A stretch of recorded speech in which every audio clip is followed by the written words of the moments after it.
இது வரைக்கும் நம்ம எத்தனையோ ஜாம்பி படம் பார்த்திருப்போம். ஆனா இன்னைக்கு நம்ம பார்க்க போற படம் அதிலிருந்து ரொம்பவே வித்தியாசமான ஒண்ணு. ஜாம்பி படம்னாலே ஜாம்பி வைரஸால தாக்கப்பட்டு மத்த மனுஷங்கள கொல்ற மாரியும், ஊர் முழுக்க கலவரம் ஆகுற மாரியும், மனித இனமே அழிஞ்சு போற மாரி தான் அந்த கதை இருந்திருக்கும். ஆனா இன்னைக்கு நம்ம பார்க்க போற படத்துல ஜாம்பி வைரஸால பாதிக்கப்பட்ட ஒரு அப்பா தன்னோட குழந்தையை எப்படியாவது காப்பாத்தணும்னு சொல்லி அந்த வைரஸால அவர் பாதிக்கப்பட்டிருந்தாலும் அந்த வைரஸை கட்டுப்படுத்தி தன்னோட குழந்தையை எப்படி காப்பாத்தினாரு, இந்த பயணத்துல அவர் என்னென்ன சவால் எல்லாம் சந்திச்சாருன்னு ரொம்பவே த்ரில்லிங்கா ஏகப்பட்ட திருப்பங்களோட சொன்ன படம் தான் 2017 ரிலீஸ் ஆன கார்கோ அப்படின்ற படம். கண்டிப்பா இந்த படத்தோட கிளைமேக்ஸ் நெருங்கும் போது உங்களையே அறியாம உங்களை அழ வச்சிரும். ரொம்ப பேசாம வீடியோக்குள்ள போலாம். நம்ம சேனலை இப்பதான் புதுசா பாக்குறீங்கன்னா மறக்காம சப்ஸ்கிரைப் பண்ணிக்கோங்க. வீடியோ முழுசா பார்த்துட்டு பிடிச்சிருந்தா லைக்கும் பண்ணிருங்க. இப்போ இந்த கதைக்குள்ள போலாம். படத்தோட ஓப்பனிங் சீன்ல நம்ம ஹீரோவை காட்டுறாங்க. இவரோட பேரு ஆண்டி. இவருக்கு கல்யாணம் ஆகி ஒரு குழந்தையும் இருக்கு. இந்த உலகம் முழுக்க ஜாம்பி வைரஸால பாதிக்கப்பட்டு மனிதர்கள் வாழ்றதுக்கு தகுதியே இல்லாத ஒரு இடமா மாறுது. அதனால ஆண்டி ஒரு போட் எடுத்து நிலத்துக்கே போகாம இந்த போட்லயே வாழ்ந்துட்டு இருக்காங்க.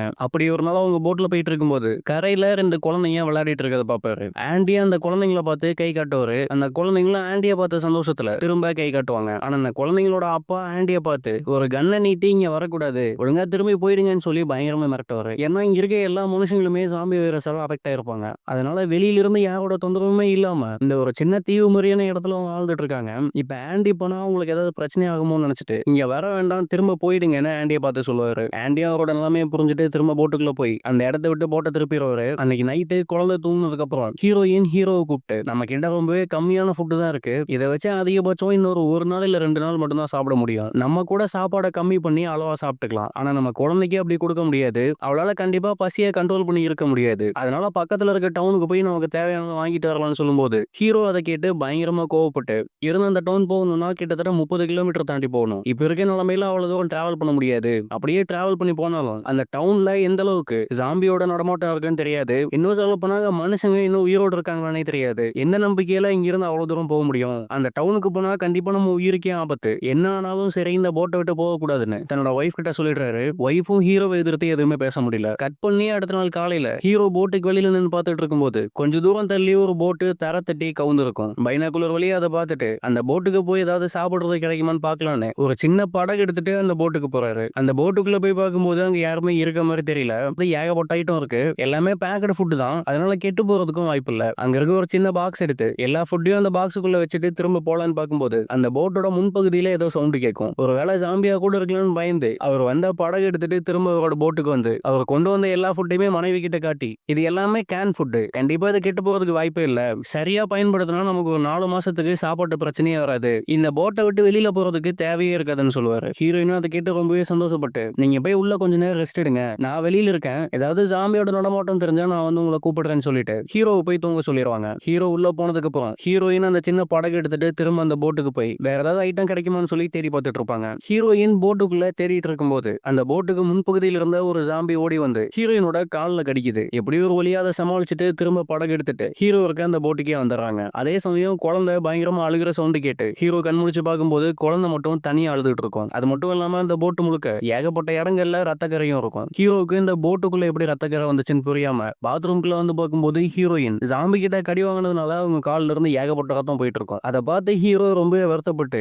உனக்கு ஏதாவது தேவைன்னா என்கிட்ட கேட்டிருக்க வேண்டியது தானே, எதுக்காக தேவையில்லாம அங்க போய் இப்படி கடி வாங்கிட்டு வந்துட்டேன்னு ரொம்பவே கோவப்படுவான். அதுக்கப்புறம் கோவத்தை எல்லாம் தூக்கி ஓரமா வச்சுட்டு எப்படியாவது ஹீரோயினை காப்பாத்தி ஆகணும்னு நினைக்கிறான். ஏன்னா ஹீரோவுக்கு இருக்கிறது இந்த ஒய்ஃபும் பொண்ணு மட்டும்தான், எந்த காரணத்தை கொண்டும் இவங்க 2 பேரும் இழந்துடக்கூடாதுன்னு ரொம்பவே கவனமா இருக்கான். இப்ப ஹாஸ்பிட்டல்ல ட்ரீட்மெண்ட் எடுக்கணும், அதுக்காக கண்டிப்பா இந்த போட்டை விட்டு தரைக்கு போய் தான் ஆகணும். இப்ப வேற வழியே இல்ல, ஹாஸ்பிட்டலுக்கு போய் ஆகணும்னு சொல்லி அதுக்கான ஏற்பாடுகளை பண்ணிட்டு இருக்காங்க. தன்னோட குழந்தைய ஒரு பேக் மாதிரி வச்சு முதுகுல கட்டிட்டு ஒய்ஃபை கூட்டிட்டு அங்க நடந்து வந்துட்டு இருக்காரு. அதே சமயம் ரோட்ல கைவிடப்பட்ட ஒரு கார் இருக்கும், காரோட சாவியும் அதுலயே தான் இருக்கும். இந்த கார் எடுத்து தப்பிச்சிடலாம்னு சொல்லி காரை ஸ்டார்ட் பண்ணும்போது அதுல ரொம்பவே கம்மியான ஃபியூல் தான் இருக்கும். அதனால பக்கத்துல இருக்க ஒரு ஃபியூல் ஸ்டேஷனுக்குள்ள போய் ஃபியூல் போட்டுட்டு இருக்கும்போது ஒரு ஜாம்பியா அந்த வழியா நடந்து போயிட்டு இருக்கும். ரொம்பவே அமைதியா எந்த சத்தமும் போடாம ஹீரோயின் 2 பேருமே மறைஞ்சுப்பாங்க. அந்த ஜாம்பி அங்கிருந்து போனதுக்கு அப்புறம் ரொம்பவே வேகமா அந்த கார் எடுத்துட்டு அந்த இடத்த விட்டு எப்படியாவது தப்பிச்சு ஆகணும்னு சொல்லி பயங்கர ஸ்பீடா போயிட்டு இருப்பாங்க. அப்படி போயிட்டு இருக்கும்போது குழந்தைக்கு டைப்பர் மாத்தணும்னு சொல்லி ஹீரோயின் காரை நிறுத்த சொல்லுவாங்க. ஹீரோவும் காரை நிறுத்திட்டு பக்கத்துல வேற ஏதாவது ஜாம்பி நடமாட்டம் இருக்கான்னு சொல்லி பார்த்துட்டு இருப்பாரு. அதே சமயம் காரோட பேனட் மேல குழந்தைய உட்கார வச்சுட்டு டைப்பர் மாத்தணும்னு முயற்சி பண்ணும்போது ஹீரோயின் மயக்கம் போட்டு கீழே விழுந்துருவாங்க. அது மட்டும் இல்லாம ரொம்பவே வித்தியாசமா பண்ணுவாங்க, வாயில இருந்து ரத்தமும் வரும். அதை பார்த்து ஹீரோக்கு எதுவுமே புரியாம குழந்தைய கையில எடுத்துட்டு காருக்குள்ள போலான்னு முயற்சி பண்ணுவான். ஆனா கொஞ்ச நேரத்துல ஹீரோயின் பழைய நிலைமைக்கு வந்துருவாங்க. ஹீரோவை பார்த்து அந்த ஜாம்பியோட வைரஸ் எனக்குள்ள பரவிட்டு இருக்கு. என்ன இங்கேயே விட்டுட்டு நீங்க நம்ம குழந்தைய கூட்டிட்டு போங்க. எப்படின்னா இன்னும் கொஞ்ச நேரத்துல முழுசா ஜாம்பியா மாறிடுவேன். உங்களையும் நம்ம குழந்தையும் நானே கொல்ல வேண்டியதாயிடும். நான் இறந்தாலும் பரவாயில்ல.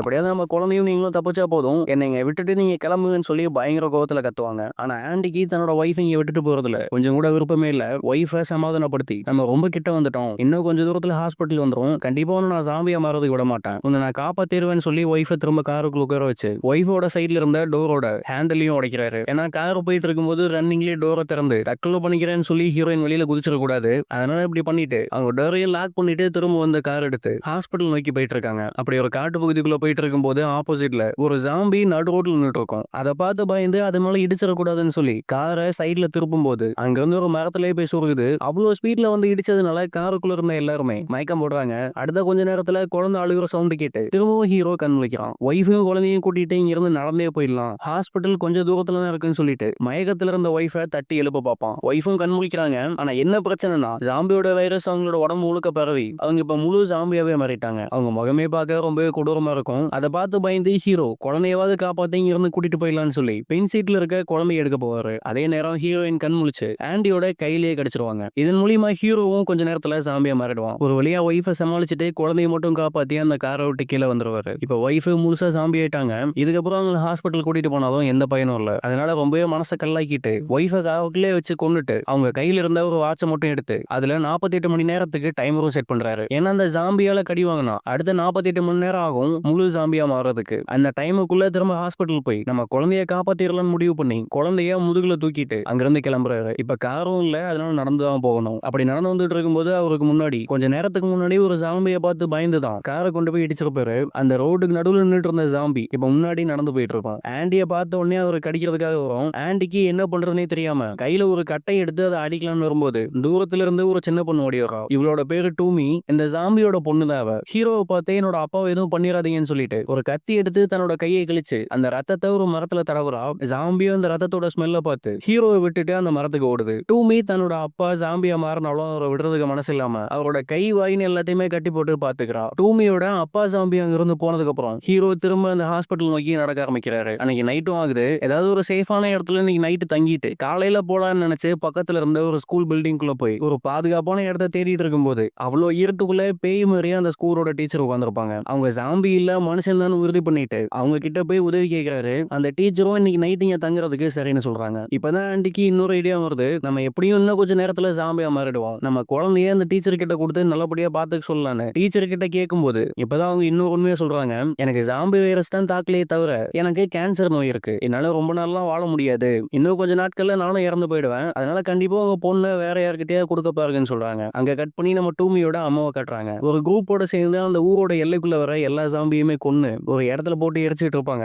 அதே நேரம் டூமியையும் எங்க இருக்கான்னு தேடிட்டு இருப்பாங்க. ஏன்னா டூமியோட அப்பா ஜாம்பியா மாறிட்டாங்கன்ற விஷயம் அவங்க அம்மாவுக்கும் தெரியும். ஒருவேளை அவரு தன்னோட பொண்ணை கடிச்சு அவளும் ஜாம்பியா மாறிடுவாளுன்னு சொல்லி பயங்கர கோவத்துல அவளை தேடிட்டு இருப்பாங்க. அதே நேரம் டூமியை காட்டும் போது காட்டு பகுதியில ஒரு குகைக்குள்ள ஒரு சின்ன ஜெயில் மாதிரி செட் பண்ணி அதுக்குள்ள தன்னோட அப்பாவை விட்டு லாக் பண்ணிட்டு வெளியில உட்காந்துருப்பா. டூமிக்கு தன்னோட அம்மா அப்பா ஜாம்பியா மாறிட்டதால அவரையும் கொலை பண்ணி எரிச்சிருவாங்கன்னு பயந்து அவரை தனியா கூட்டிட்டு வந்து சேஃபா வச்சிருக்கா. ஏன்னா டூமிக்கு அம்மாவோட அப்பாவை தான் ரொம்பவே பிடிக்கும். அவங்க கையில மாட்டினா அப்பாவை கொலை பண்ணிடுவாங்கன்னு சொல்லி யாருக்குமே தெரியாம காட்டு பகுதிக்குள்ள அவரை பத்திரமா வச்சிருக்கா. கட் பண்ணி அடுத்த நாள் காலையில நம்ம ஹீரோவை காட்டுறாங்க. ஹீரோ அந்த ஜாம்பி வைரஸால பாதிக்கப்பட்டு ரத்தம் வந்தையெல்லாம் எடுத்து ரொம்பவே கஷ்டப்படுறான். இன்னும் ஜாம்பியா மாறுறதுக்கு எவ்வளவு நேரம் இருக்குன்னு வாட்ச பார்க்கும்போது இன்னும் ஒரு 32 மணி நேரம் தான் இருக்கு. அதனால தன்னோட குழந்தையை கூட்டிட்டு அங்க இருந்த டீச்சருக்கு நன்றி சொல்லிட்டு ஹாஸ்பிட்டல் நோக்கி திரும்பவும் நடக்க ஆரம்பிக்கிறான். அப்படி நடந்து வந்துட்டு இருக்கும்போது ஒரு பிக்கப் ட்ரக் இருக்கும். அதை எடுத்து இங்கிருந்து தப்பிச்சிடலாம்னு சொல்லி பார்க்கும்போது பக்கத்துல இருந்த ஒரு குழிக்குள்ள இருந்து ஒருத்தங்க அண்ணன் நீட்டி ஹீரோவை சுட பாக்குறான். ஹீரோ பயந்து கீழே குனியும் போது பின்னாடி வந்த ஜாம்பியை சுட்டு ஹீரோவை காப்பாத்துறான். பள்ளத்துக்குள்ள இருந்தவன் ஹீரோவை பார்த்து உனக்கு கார் ஓட்ட தெரியுமா?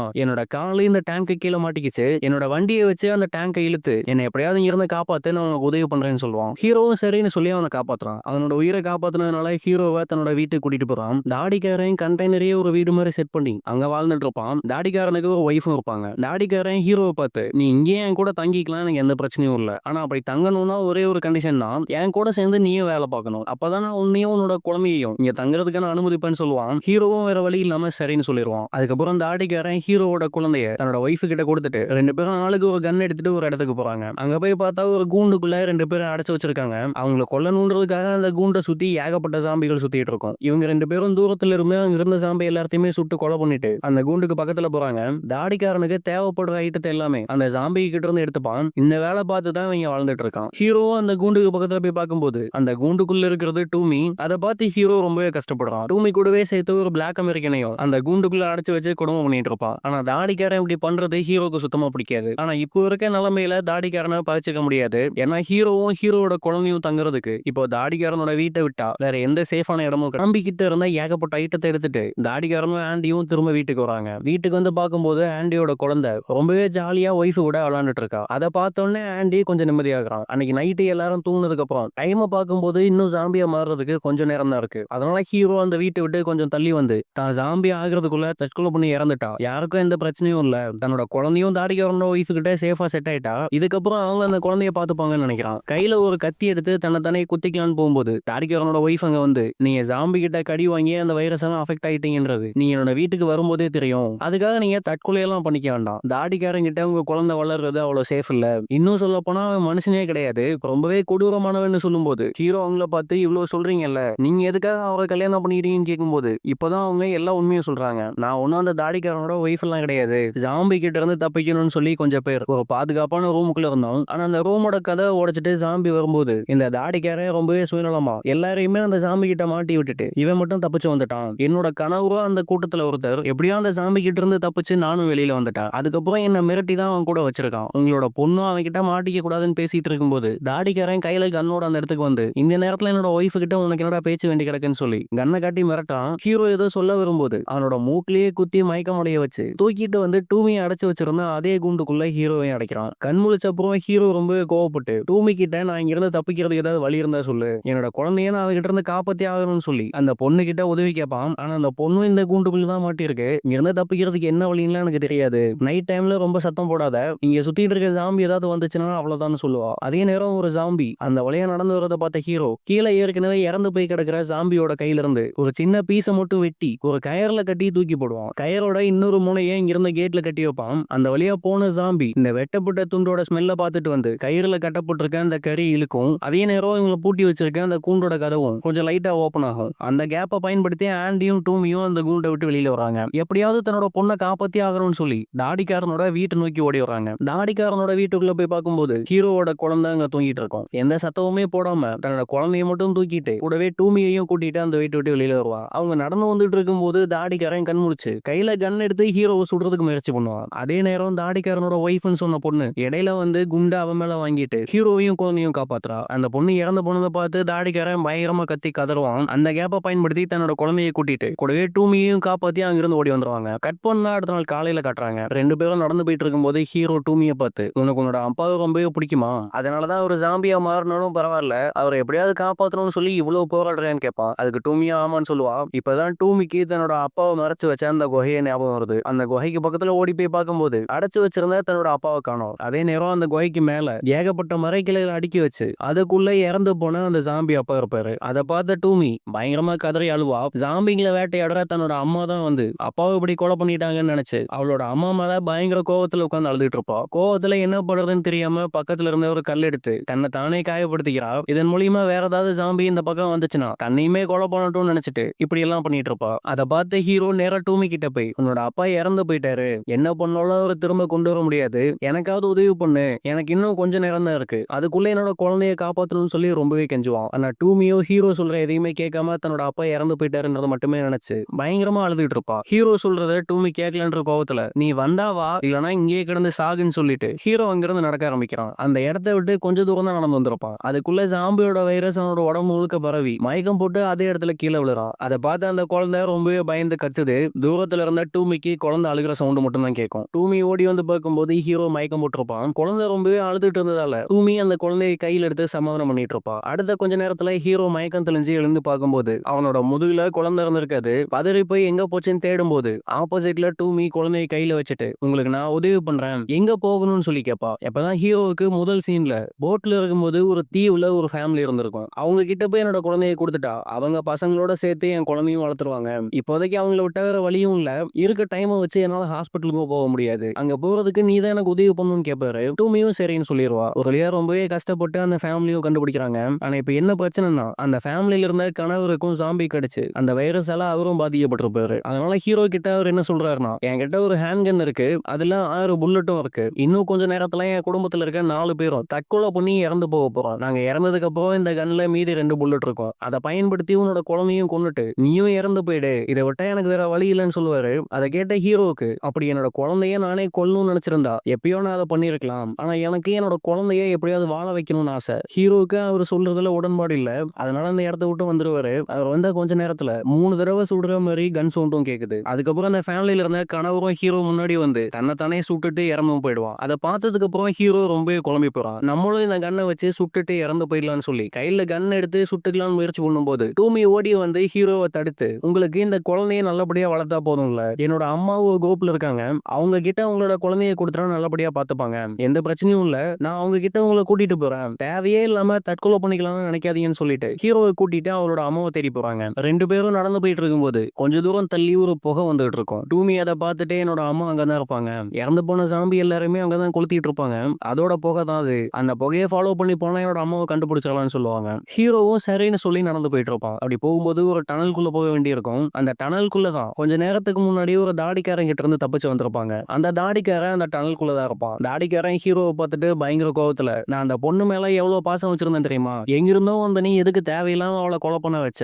எல்லாத்துக்கும் காரணம் நீ தான், உன்னை நான் சும்மா விட மாட்டேன்னு சொல்லி கையில கிடைக்கிற எல்லாத்தையுமே வச்சு ஹீரோ பயங்கரமா அடிப்பான். ஹீரோ டூமியையும் குழந்தையும் அங்க இருந்து ஒரு வேனுக்குள்ள சேஃபா வச்சுட்டு தான் வந்திருப்பான். ஆனா கொஞ்ச நேரத்துல தாடிக்கார ஹீரோவை போட்டு பயங்கரமா அடிச்சு மயக்கம் போட வச்சுட்டு அந்த வேன் கிட்ட வந்து கன்னை காட்டி டூமியை வெளியே வர சொல்றான். டூமியை வேற வழி இல்லாம கீழே இறங்கி வரும்போது அவ கிட்ட இருந்து குழந்தைய புடுங்கிட்டு டூமியை அடிச்சு கீழே தள்ளி விடுறான். கீழே விழுந்ததுல தலையில பயங்கரமா அடி போட்டிருக்கும். கொஞ்ச நேரம் கழிச்சு ஹீரோ மயக்கம் தெளிஞ்சு எழுந்து பார்க்கும்போது தாடிக்காரன் குழந்தையோட தலையிலேயே கன்னை வச்சு சைக்கோ மாதிரி பைத்தியம் பிடிச்ச மாதிரி பண்ணிட்டு இருப்பான். ஹீரோவும் தாடிக்காரன் கிட்ட பயங்கரமா கெஞ்சி, எனக்குன்னு இருக்கிறது இந்த குழந்தை மட்டும்தான், உன்னோட மனைவி சாகுறதுக்கு நான் காரணம் இல்ல, தயவு செஞ்சு புரிஞ்சுக்கோ, என்னோட குழந்தைய நான் எப்படியாவது காப்பாத்தி ஆகணும், அது மட்டும் இல்லாம எனக்கு ரொம்பவே குறைவான நேரம் தான் இருக்கு, தயவு பண்ணி கொடுத்துறேன்னு சொல்லி ரொம்பவே கெஞ்சுவான். தாடிக்காரனும் என்ன நினைச்சான்னு தெரியல, கன்னை தூக்கி தூரமா போட்டுட்டு பயங்கரமா அழுக ஆரம்பிக்கிறான். அழுதுட்டே குழந்தைய ஹீரோ கிட்டவும் கொடுக்கான். அந்த குழந்தைய வாங்கின அப்புறம் ஹீரோ அங்கிருந்து தெரிச்சு ஓடுவான். டூமிக்கு இப்ப அடிபட்டு இருக்கிறதுனால டூமிய ஒரு கையில பிடிச்சிட்டு குழந்தைய முதுகுல வச்சுட்டு புகை வந்துட்டு இருக்க அந்த திசையை நோக்கி நடக்க ஆரம்பிப்பாங்க. அடுத்த கொஞ்ச நேரத்துல ஹீரோவோட நிலைமை ரொம்பவே மோசமாகுது. கிட்டத்தட்ட முழுக்கவே சாம்பியா மாறிட்டான். ஒரு இடத்துல ஒரு சின்ன கரித்துண்டு இருக்கும். அந்த கரித்துண்டு எடுத்துட்டு வந்து டூமி கிட்ட, இன்னும் கொஞ்ச நேரத்துல நான் முழுக்கவே சாம்பியா மாறிடுவேன், அதுக்கப்புறம் என்ன கண்ட்ரோல் பண்ண முடியாது, என்னோட குழந்தைய காப்பாற்ற வேண்டியது உன்னோட பொறுப்பு தான், நான் முழுக்க முழுக்க உன்னை மட்டும் தான் நம்பி இருக்கேன்னு சொல்லி தன்னோட பொண்ணு கிட்ட வந்து, இதுக்கப்புறம் அப்பாவை உன்னால பார்க்க முடியாது, இவங்க உன்னை நல்லா பார்த்துப்பாங்க, நீ வளர்ந்து வந்ததுக்கு அப்புறம் நான் யாரு, எதுக்காக உன்னை விட்டுட்டு போனேன்னு டூமி உன்கிட்ட எல்லாத்தையுமே சொல்லுவா. அதையெல்லாம் கேட்டு அப்பா பக்கத்துல இருக்க நியாயத்தையும் புரிஞ்சுக்கோ, தயவு செஞ்சு அப்பாவை வெறுத்துறாத, எனக்கு உன்னை ரொம்பவே பிடிக்கும்னு கிட்டத்தட்ட அழுகிற நிலைமைக்கே போயிடுவான். இந்த சீனை பார்க்கும்போது யாருக்கா இருந்தாலும் ஒரு செகண்ட் கண்ணு கலங்கிடும். கடைசியா தன்னோட பொண்ணுக்கு ஒரு கிஸ் கொடுத்துட்டு தான் கொண்டு வந்த கரிய ஒரு நீளமான குச்சியில முன்பகுதியில கட்டிட்டு இன்னொரு பகுதியை டூமி கிட்ட கொடுத்துட்டு, நான் முழுசா ஜாம்பியா மாறிட்டா, நீங்க சொல்றத நான் கேட்க மாட்டேன், இன்னும் சொல்ல போனா நீங்க யாருன்னு கூட எனக்கு தெரியாது, உங்களை கொல்றதுக்காக நான் பார்ப்பேன், அதனால நான் ஜாம்பியா மாறிட்டா இந்த கரியை எனக்கு முன்னாடி காட்டுங்க, அதை பார்த்து நீங்க எங்க போகணுமோ அங்க நான் உங்களை கூட்டிட்டு போயிடுவேன்னு சொல்லுவான். அங்க கட் பண்ணி நம்ம டூமியோட அம்மாவை காட்டுறாங்க. அந்த காட்டு பகுதியில வந்த எல்லா ஜாம்பியுமே கொலை பண்ணி எரிச்சிட்டு அந்த இடத்த விட்டு போகலான்னு பார்க்கும்போது தூரத்துல யாரோ நடந்து வர மாதிரி தெரியும். கூட இருக்க எல்லாருமே ஜாம்பி தான் வருதுன்னு சொல்லி கண்ணை அந்த பக்கம் திருப்பும் போது ஹீரோ முதுகுல தன்னோட குழந்தையும் டூமியும் தூக்கிட்டு தனக்கு முன்னாடி கம்புல இருக்க கறியை சாப்பிடணும்னு சொல்லி அதை ஃபாலோ பண்ணிட்டே வர்ற மாதிரி வழிகாட்டி டூமி இந்த இடத்துக்கு வந்திருப்பா. கிட்டத்தட்ட குதிரை மேல ஏறி பயணம் பண்ற மாதிரி டூமியும் அந்த குழந்தையும் ஹீரோ மேல ஏறி வந்துட்டு இருப்பாங்க. கூட்டத்துல இருந்த ஒருத்தன் கையில ஈட்டி எடுத்து ஆண்டியை கொல்லலாம்னு முயற்சி பண்ணும்போது டூமியோட அம்மா அவனை தடுக்கிறாங்க. அதே சமயம் நம்ம ஹீரோவை காட்டுறாங்க. டூமி கையில ஒரு பாடி ஸ்ப்ரே எடுத்து கடைசியா ஒரு தடவை இவரை திரும்ப மாத்த முடியுமான்னு முயற்சி பண்ணலாம்னு சொல்லி அந்த பாடி ஸ்ப்ரேவை ஹீரோவோட முகத்துல அடிப்பா. இந்த ஸ்ப்ரே ஹீரோவோட ஒய்ஃபோடது. ஒருவேளை இந்த ஸ்மெல்ல பார்த்தா திரும்ப பழைய நிலைமைக்கு மனுஷன் மாறதுக்கு வாய்ப்பு இருக்கான்னு சொல்லி முயற்சி பண்ணி பாப்பா. ஆனா ஹீரோ கிட்ட எந்த ஒரு மாற்றமுமே தெரியாது. அதனால வேற வழியே இல்ல, ஹீரோவை கொன்னுதான் ஆகணும்னு சொல்லி அந்த கூட்டத்துல இருந்த ஒருத்தன் ஹீரோவை கொலையும் பண்றான். இப்ப ஹீரோவோட பொண்ணுக்கு ஒரு நல்ல ஃபேமிலியும் கிடைச்சிருச்சு. இதுக்கப்புறம் டூமியும் டூமியோட அம்மாவும் அவங்க கூட இருக்க எல்லாருமே சேர்ந்து இந்த குழந்தைய ரொம்பவே பாதுகாப்பா பார்த்துப்பாங்க. பொண்ணோட வயிறுல தேங்க்யூன்னு சொல்லி ஹீரோ எழுதியிருப்பான். ஹீரோவை என்னதான் கொன்னாலும் அவனை மத்த சாம்பி மாதிரி எரிக்காம ஒரு மரத்துக்கு மேல பாதுகாப்பா வச்சுட்டு போயிடுவாங்க. இதே மாதிரி தான் டூமியோட அம்மாவுக்கும் பண்ணிருப்பாங்க. என்னதான் அவங்க ஜாம்பியாக இருந்தாலும் அவங்களுக்கு கொடுக்க வேண்டிய மரியாதைய இந்த மாதிரி கொடுப்பாங்க போல. ஒரு வழியா ஹீரோவோட பொண்ணுக்கு ஒரு நல்ல ஃபேமிலி கிடைச்சிருச்சு. என்னதான் உலகம் முழுக்க ஜாம்பியா இருந்தாலும் அந்த ஜாம்பிங்க கிட்ட இருந்து டூமியோட அம்மா அந்த குழந்தைய நல்லபடியா பார்த்துப்பாங்கன்னு நம்பலாம். இதோட இந்த படம் இங்க முடியுது. இந்த படத்தை நீங்க படமா பாத்தீங்கன்னா கண்டிப்பா ரொம்பவே சென்டிமெண்டா இருக்கும். நீங்க என்னதான் கல் நெஞ்சம் கொண்டவரா இருந்தாலும் இந்த படத்துல வர ஏதாவது ஒரு சீன்லயாவது கண்டிப்பா நீங்க அழுதுருவீங்க. இன்னொரு நல்ல படத்துல உங்களை நாளைக்கு பாக்குறேன். நன்றி.